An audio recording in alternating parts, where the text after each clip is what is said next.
Along this desolate road, about 70 miles southwest of San Antonio, Texas, is where many of the families that ICE arrests around the country end up, right there, at the Dilley Detention Center. It's the only federal family detention center in the nation. This is the same facility where Liam Ramos, the 5-year-old from Minnesota, was held until a federal judge ordered his release. But there are so many Liams still in detention. You've seen the videos. Women, men, children taken by masked agents in unmarked cars.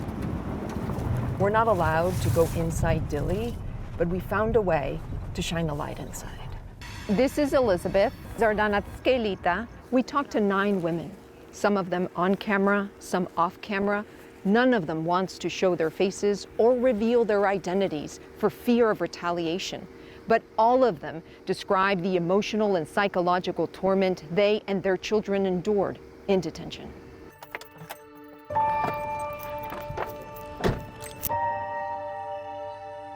The woman that we're about to interview does not want to reveal her name. Veo que está llorando. I mean, you're crying now. ¿Qué es lo más difícil para usted? What's the most difficult part? Tener miedo ahora de estar en la calle, tener miedo de que me vuelvan a meter a este lugar. She says that her biggest fear is that she's afraid everywhere.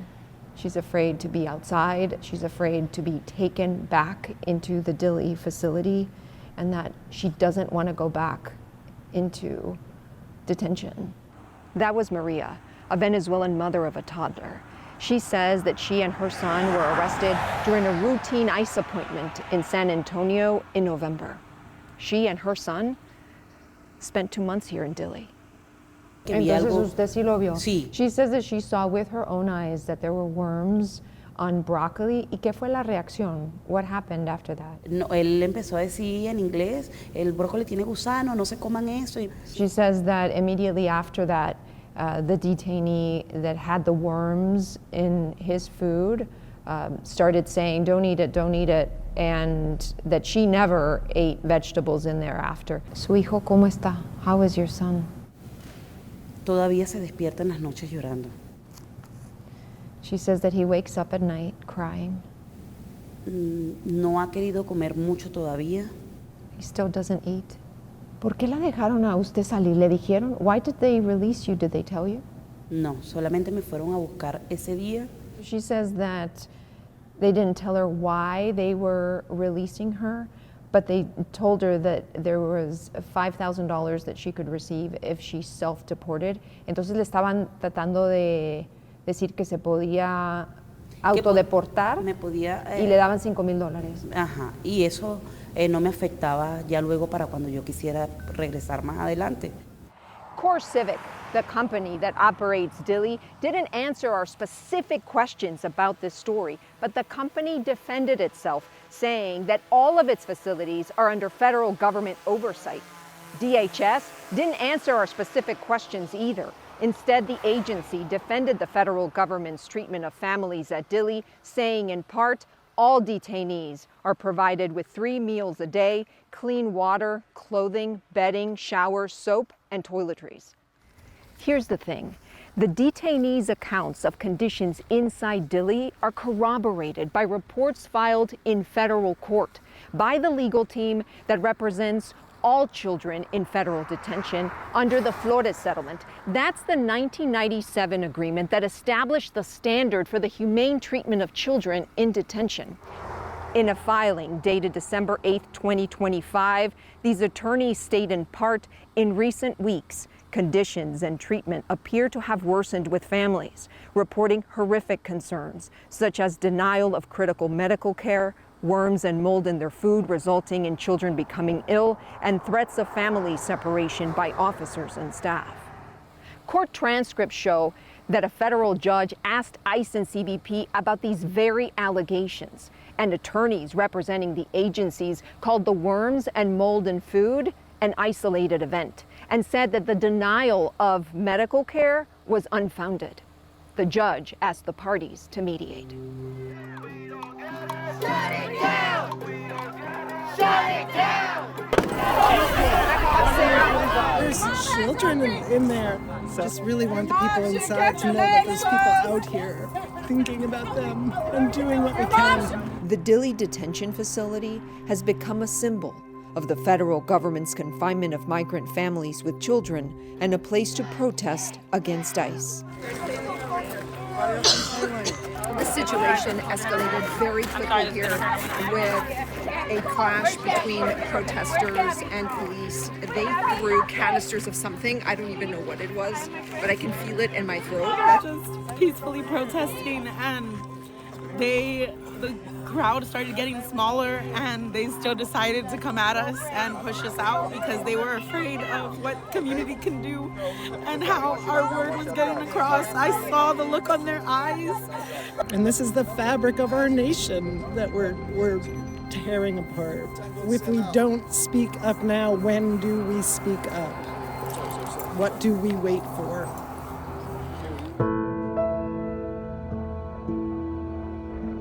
Back to Maria's story.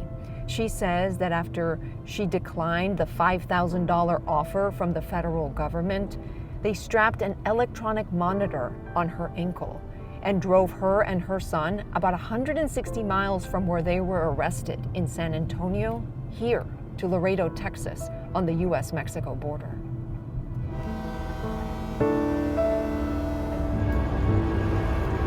Maria was dropped off at this shelter. This is where we met others who were also detained in Dilley and then released. They are a few of the hundreds of detainees, including children, the Trump administration has quietly released to Laredo in recent weeks, according to U.S. Congressman Henry Cuellar. The released detainees we talked to are in two buckets. In the first bucket are those individuals who were arrested by ICE in the interior of the country, like Elizabeth from Ecuador. She says that she lived undocumented for years in the Midwest, and all of a sudden, one day, she was taking her daughter to school, and her car was surrounded by federal agents in 4 vehicles. She tells us that she's traumatized by the arrest and by life in detention.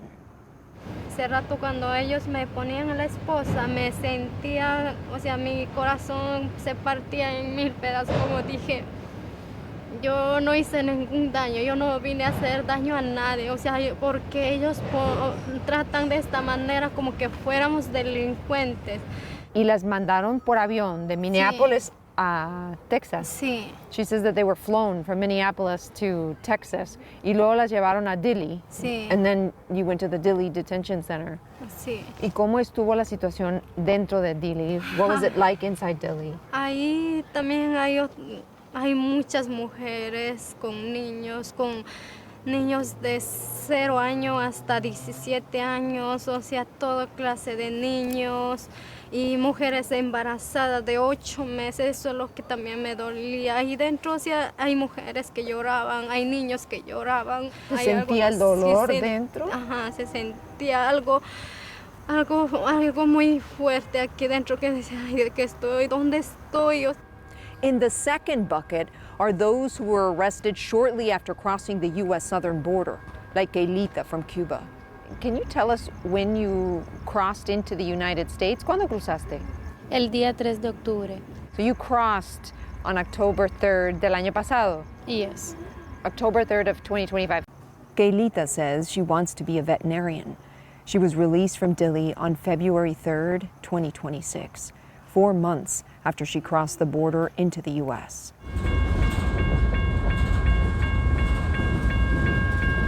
These women's stories show not a return back to catch and release. What we're seeing under Donald Trump's second term is arrest, detain, and then release, which is at odds with the Trump administration's own promise to arrest and deport the worst of the worst undocumented criminals, and also at odds with recent statements made by the president and by top administration officials about their own hardline immigration policies. Our border is closed, totally closed. In the past 9 months, 0 illegal aliens have been admitted to the United States. 9 straight months. There were 0 illegal border crossings at the southern border. Look, Illegal migrant crossings on the U.S. southern border are way down compared to the Biden administration, no question, but they're not zero. That's according to the Trump administration's own data, which shows that Border Patrol on the U.S. southern border encountered nearly 8,000 migrants in October, about 7,300 in November, and nearly 6,500 in December.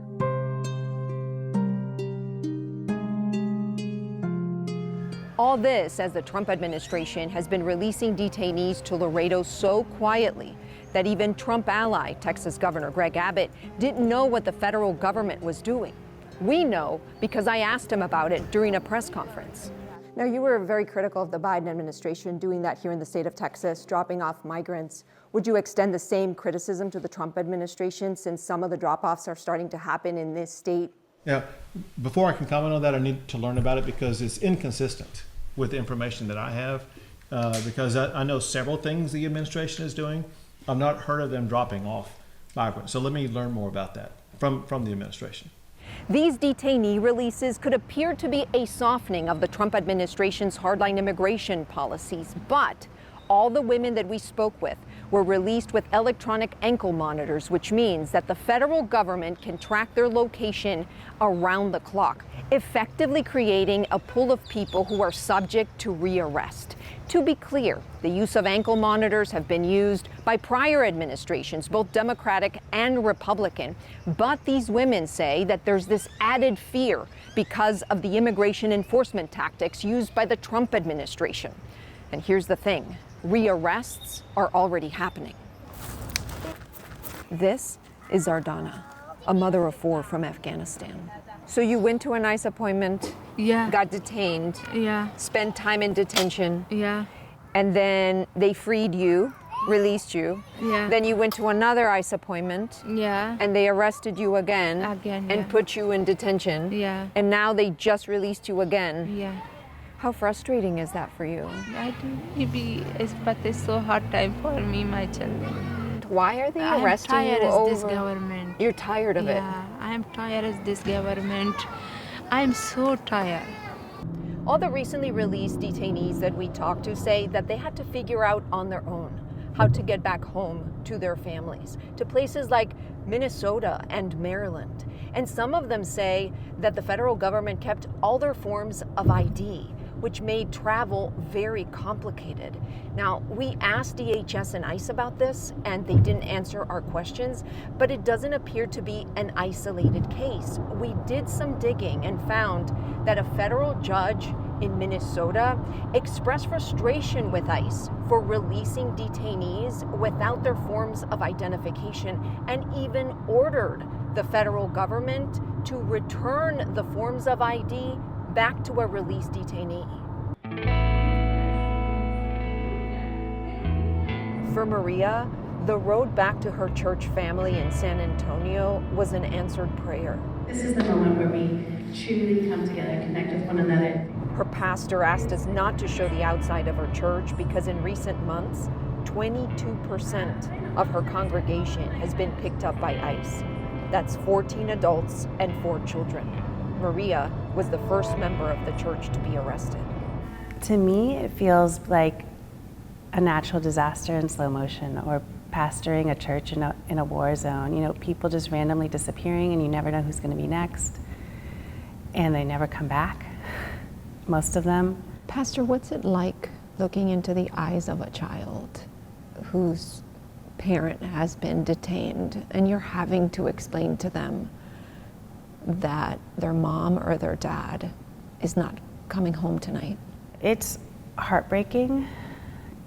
I think you have to try to put on a brave face and say, your mom and your dad did nothing wrong. There's nothing wrong. They were doing everything right.